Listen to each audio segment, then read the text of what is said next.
It is pristine nature and tribal cultures, people who are beautiful, they were living in their own ecosystems, simply tourists and traffic jams on the mountains, unbelievable.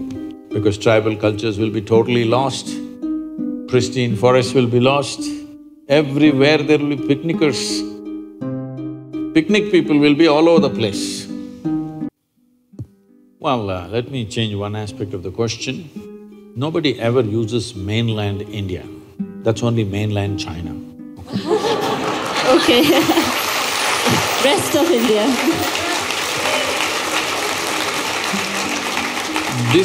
This is also mainland India only. It is just that which is being misunderstood now because of certain things that have happened is, when Jawaharlal Nehru talked about building roads and bridges and industry across the country, including dams, because at that time we thought dams were the biggest things we could do, now our ideas have evolved into something else.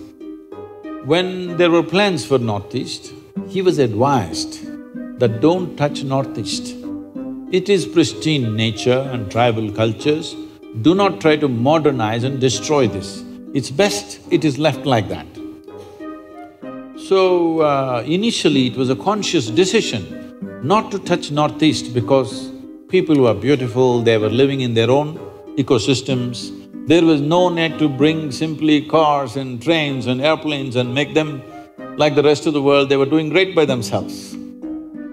But later on, development started happening in unplanned ways, little bit. At that time, they should have decided. But because the same party was in power, they respected the decision that Jawaharlal Nehru made. When he made the decision, it was a conscious decision. After that, it was just an emotional stuff, for which northeastern region has kind of paid a little bit of price.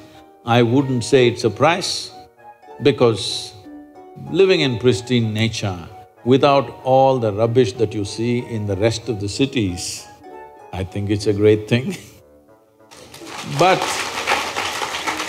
today, because of connectivity, because everybody is watching on the television, on the internet, how big cities are, how New York City is, how London is, how something else is, when you did not see any of those things, I think people here were doing fine by themselves. That way, the only country which has made a conscious decision like this and successfully going with that is probably Bhutan. Everybody else has succumbed to Western ways of life and they think we also have to become like that. Now it's unstoppable everywhere, including Northeast.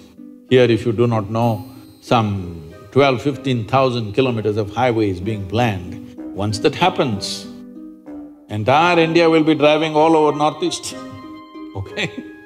I went to Ladakh and you won't believe, I went to Siachen for the yoga day.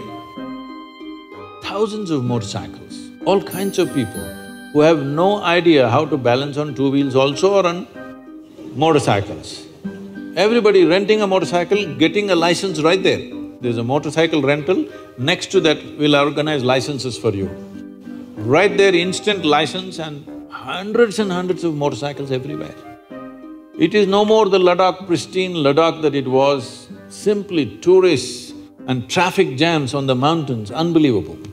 Well, that's going to happen to you because you asked for development. Because this is the kind of development that's happening in the world, unfortunately. Everything in excess. And in 15–20 years it'll happen, this government has decided to put railways, airways and roadways and everything. So, we can think it's development. It is also a certain loss to the country because tribal cultures will be totally lost, pristine forests will be lost, everywhere there will be picnickers, okay? Not wildlife enthusiasts or something. Picnic people will be all over the place.